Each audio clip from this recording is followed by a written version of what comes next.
Well, what do they think about the other guy? Do they think that he has the integrity to be president after that performance? Let us not make a judgment about a presidency on one debate. Let's talk about what it means to people in their lives. And that's why you're not seeing much change in the polls on this. The difference between Joe Biden and the former president is so clear. If you are a woman and you care about your reproductive freedom and your health, and women do, you see a complete difference between enforce a woman's right to choose on the part of Joe Biden and a ban on abortion with the other guy. If you care about job creation in America, 15 million more jobs created by Joe Biden, the worst job performance record since Herbert Hoover for the other guy.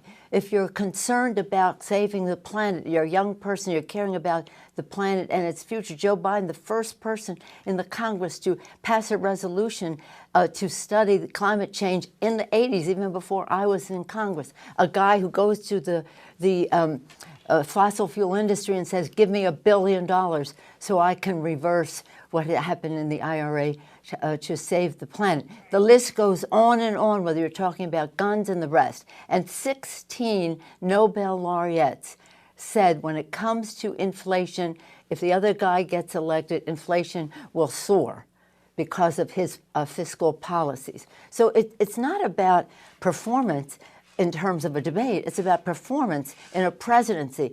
And I want you to know that the fact is that the reaction to the lies of Donald Trump is something that maybe TV isn't focusing on, but people are. And to have a debate where you have to spend half your time negating what he said because he has knows nothing about the truth. On one side of the screen, you have integrity. The other side, you have dishonesty. It's a bad night. I see everything as an opportunity. Okay, you want to contrast what these people can do in a debate if you're not even telling the truth, or do you want to talk what it means to you in your life when this person becomes president? This president, look, he lied about January 6th. This was a horrible event in our country's history. He was the president of the United States who instigated an insurrection. He tries to blame it on me. Yeah, I planned my own assassination when he was sitting on his butt in the White House, not sending the National Guard and lying about it on the show. And people are well-meaning. I had one of your reporters say, did he really send the National Guard? No, if they don't even know, then how can we make a judgment about how other people evaluate a presentation? So this is a dangerous person as opposed to a person who, again, saved our country from COVID.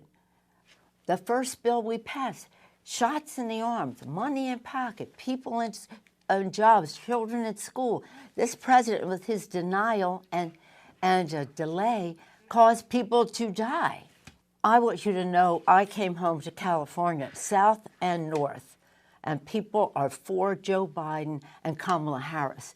They have some judgment about a person who stood on that stage and lied. If you're just talking about the debate, I'm respectful of some of the opinions that people have, but I also am respectful of the grassroots. My people are very much Biden, Kamala Harris, and this is an opportunity for Joe Biden to go out there and show he has the stamina and the rest. And by the way, while the press, and for some reason they don't, there are healthcare professionals who think that Trump has dementia, that his connection, his thoughts do not go together. Not only that he just lies, he doesn't even know the truth. So if we're just talking about mental acuity, let's be fair about it. I don't think Tom Friedman thinks that Donald Trump should be president of the United States. And while he may be saying we're enablers, we see Joe Biden up close. We know how attuned he is to the issues, how informed he is. And I debate with him about legislation, and not debate, but discuss it with him. He's right there. So in any case, it was a bad night. Let's not